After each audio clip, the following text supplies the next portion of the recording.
I gotta tell you though, becoming a dad though is the greatest fucking thing that ever happened to me, man. It really is. I don't have any jokes about my kid. No, it is. And you're applauding my wife. She did all the work. Yeah.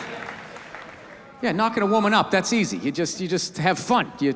Unprotected sex, bam, you knock them up, and then they have to deal with it, you know? No matter how much they try to drag you into it, it really is, it's their show, you know? I always say my wife, when my wife was pregnant, I would say my wife, you know, she's pregnant. And then I always have these people like, excuse me, you're supposed to say we're pregnant?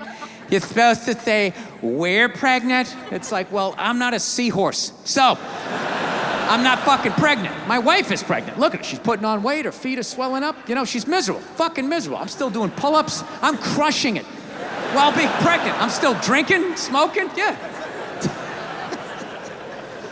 Now, the only thing that sucked was I had to get rid of my dog. Yeah, had to find her a new home. Well, I finally had to admit that she was fucking crazy. I got a crazy rescue dog, and yeah, it was one of these fucking dogs, man. It tried to kill both my parents. It tried to kill my father-in-law. It bit one of my friends. I'd have family come over, friends or whatever. We have to stick it in the back room, like lock the door. And the first hour, it would just be throwing itself up against the door. Ah, I'll fucking kill all you motherfuckers. I'll kill all you motherfuckers. Looking under the door, I can see your feet. I know what you smell like. I'll follow you home. I'll find you. I'll fucking kill all of you.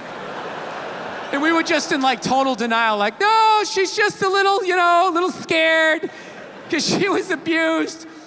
And we got like a trainer and all of that shit, and he finally just said, listen, man, this is one of these dogs nature said no to, but people said yes to.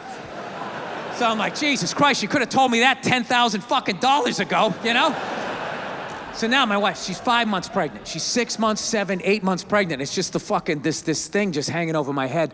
And finally I just said to my wife, I'm like, we gotta do something about this, man. I'm not gonna be this guy in the news being like, well, you know, the dog loved me and my wife, so I figured it'd be all right to let it sleep near the bassinet. And well, you can imagine my surprise the next morning. Yeah, I wasn't gonna be that guy in the news whose dog ate his baby, right? I gotta get rid of this thing. So we call my trainer and he goes, all right, I'll take it, okay? So thank God they're not gonna put the dog down or anything like that. So I'm like, thank God. So he goes, I'll come back in a week. And it was very sad because we both loved this dog, like with all our hearts, right? And what amazed me though was over that week, the way my wife handled grief versus me. It was so mature, she just like took it on. I just went into denial. I was just like, well, I'm not giving it away tomorrow, so I'm not gonna think about it. I just called the dog up in the bed, started petting her and lashing out at people for no fucking reason, right? My wife, on the other hand, she just went right into the bathroom that night. She was brushing her teeth. I could just hear her quietly crying like, hoo, hoo, hoo, hoo, hoo, hoo. I swear to God, I was on the bed and I got mad at her. I didn't yell at her, I had it just internal, you know? And I was just thinking like, why is she having the proper emotion in this fucking moment? Why isn't she just blocking it out the fucking way I am, right? Just don't deal with it until you fucking give it away and then just start yelling at people the way I do. Right, and that's what we did. I just blocked it out, and every night she would cry a little bit more, the whole week, till the night before. She's like, right? And what I didn't realize was she had cried herself into acceptance. And meanwhile, my emotions were still at the starting line. And then there's a knock at the door, and she goes, okay, he's here, go get the dog. And I'm like, hey, Cleo. And she popped her head up, and I saw her wagging her fucking tail, and all of a sudden, 8 years of conditional love all started bubbling up, and I was like, oh, fuck, not now!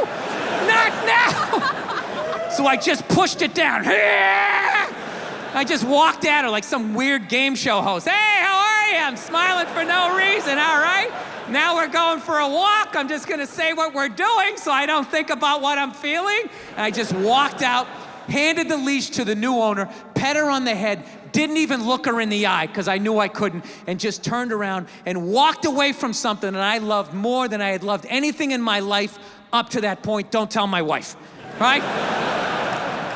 So then I come back into the house, all right, and she's just looking at me. She knows I'm out of my fucking mind. She's like, are you okay? Is everything all right? Do you want to talk about it? We can go out, get something to eat or something like that. I'm like, no, I'm fine. Sometimes you have to be up here and think logical and not be in your heart. I'm just gonna go into the bathroom for a second. And I went in and I closed the door and for 0.8 seconds cried like a little boy before I put the lid back on the jar, fastened it back, and just added it to the shelf of anger that sits in every man's chest. Yeah. And I couldn't help but wonder in that moment, who that I love in my life is gonna pay for that in the future? Like, where am I gonna be? Family reunion, Bed Bath & Beyond. How many fucking towels do we need? Jesus Christ, it's a fucking sickness with you. Where is this coming from? I just don't understand where this is coming from.